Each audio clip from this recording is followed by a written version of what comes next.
Hello, I'm Michelle Hussein. Welcome to the first keynote address of Virtual Wish 2020. It's from a man who is the only surgeon for more than 1 million people who live in the war-ravaged Nuba Mountains of South Kordofan in Sudan. He is known to his patients simply as Dr. Tom. And in 20 years in Africa, he has worked through conflicts, faced chronic shortages of equipment and medicine, and battled epidemics. His base is the hospital he helped establish in the mountains 12 years ago, which remains the only major provider of medical care in a vast region. Given his location, what you're about to see has been put together through a series of WhatsApp messages that he sent us when he was able to get a mobile signal. You may find some of it upsetting. It is the story of Dr. Tom and those he cares for.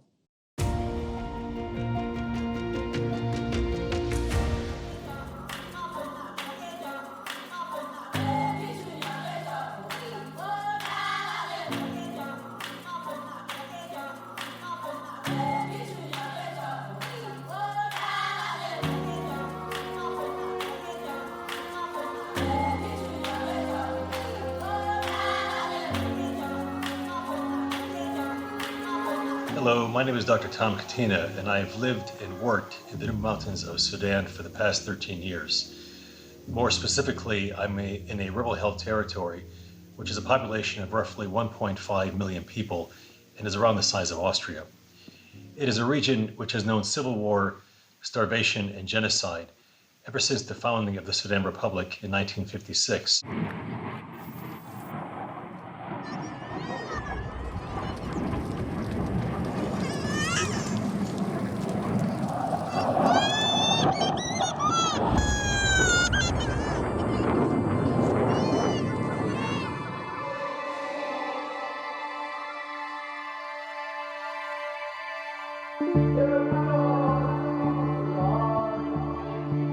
Despite a history marked by severe hardship, things are starting to look up these days.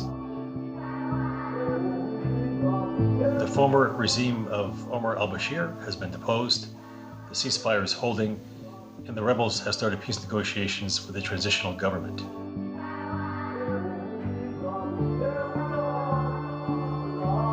The effect of these 60-plus years of neglect are readily obvious. No paved roads, electricity, or running water in the entire rebel-held region. There are primary schools, a few trained teachers, clinics, but only a handful of trained medical personnel. Literacy rates are very low, and most of our patients, including some of our staff, still hold traditional beliefs as to the cause of illness. For instance, wasting illnesses and malnutrition are caused by a malevolent spirit sent by someone with a vendetta against the sick person. When people here fall sick, their initial impulse will take them to the Kujur, who is the local shaman, who will then communicate with the ancestors to find the cause of the sickness. The shaman will then delineate the multiple steps needed to free the person from the illness, and the family will then embark on a series of rituals to please the ancestors with the belief that this will cure their patient. This is local treatment. So if a person's sick, what they do in the village, they burn. It looks like cigarette burns, but they get a hot thing and they burn the arm. These are the typical spots, here, here, here, here, sometimes in the back of the neck. These are the typical places they burn. Nara wentani, nara hina wala nara hina bas? Da beside da ma dawa. Lo ayan teji mustashfa. Okay?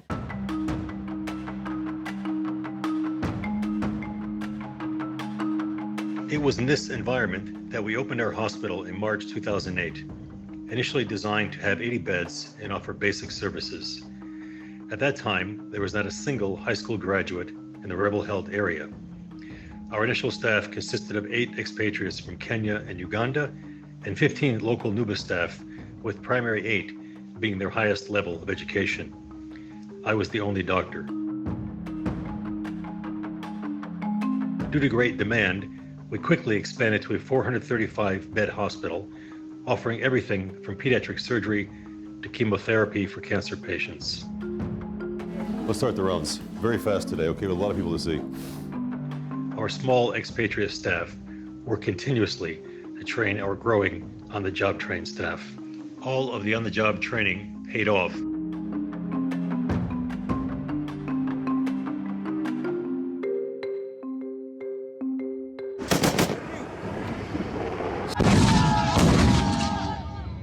Civil War broke out again in June 2011. At 5 a.m. on June 16th, 2011, all the expatriates, including our only anesthetist, laboratory technician, pharmacist, and midwife, were evacuated. 3 hours later, at 8 a.m. that same morning, a truckload of civilians hit by an aerial bombardment arrived at our doorstep with an assortment of injuries ranging from severed limbs to sharp abdominal trauma.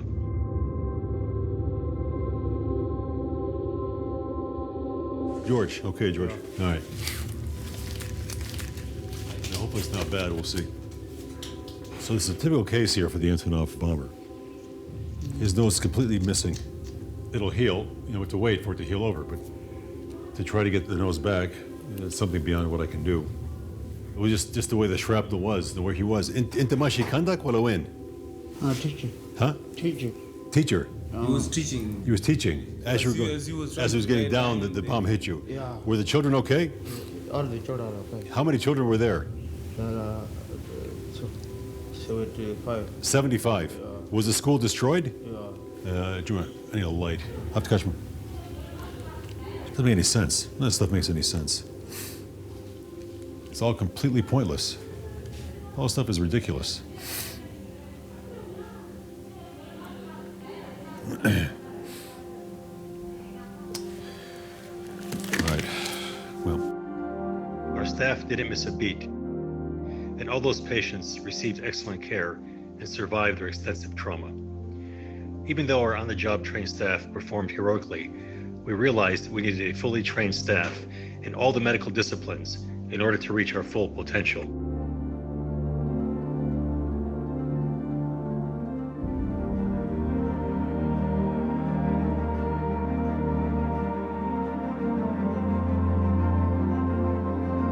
We started by sending staff out of Nuba for professional training, and thus far have received back over 20 nurses, 5 midwives, 7 clinical officers, 2 pharmacists, and 1 medical doctor.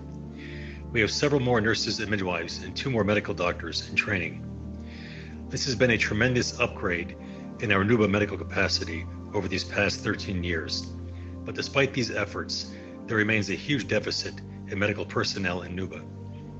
We now believe that the only way to address that huge shortfall is to open a training school here and train our own nurses, midwives, and clinical officers.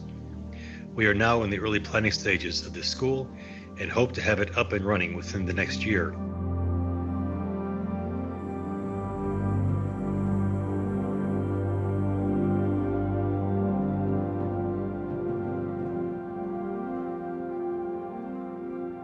Mind you that all of the funds to run the hospital and to start and run this training school come from individual donors and well-wishers. Except for a donation of food, vaccines, and TB drugs, we don't receive anything from the international donor community. However, since we cannot rely on the big donors to support us, we have become rather frugal in our operating expenses. For example, to run our 435-bed hospital and school for a year will cost around $800,000 US, and we feel that we can provide a good number of services at this very low cost. Good healthcare and education do not need to be prohibitively expensive. By way of comparison, a similar sized hospital in my home area in the US would have an annual operating budget 400 times ours. In other words, if we had their budget, we could run our hospital and school for the next 400 years. Another comparison, a US Senate campaign in one of our smaller states to elect 1 senator is $200 million. Perhaps the problem isn't lack of money, but just a gross maldistribution of resources. Life here in Nuba has recently improved due to a cessation of hostilities in the most recent civil war. However, the Nuba are a people deeply traumatized due to centuries of oppression and marginalization at the hands of the Khartoum elite.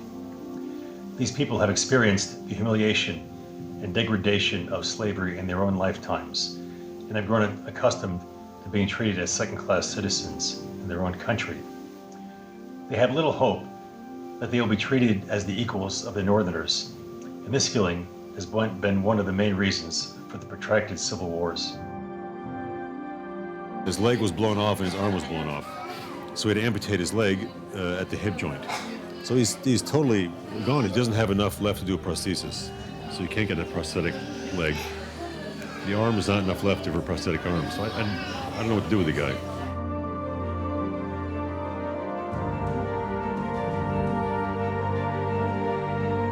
The Nuba have proven themselves as very tough and fierce warriors, but we fear that war will never bring lasting peace, nor will it bring the respect and dignity that the Nuba deserve as members of the human family. We encourage our staff that the only way to get respect will be by using their intellect and skill to show their detractors that they are the equal of anyone. It is our sincere hope that our initiatives to train our staff will put them on an equal footing with health practitioners anywhere in the world. We are already receiving patients from as far as Khartoum who come to our remote location seeking care. We hope that with our clinical school, we will become a training center for all of Sudan, and both students and patients will come to us seeking care. It is much more difficult to despise someone if he or she is the one performing your surgery or diagnosing your complex medical problem. It is our dream that one of the dividends of a first-rate hospital and training program will be peace in our troubled region. Thank you.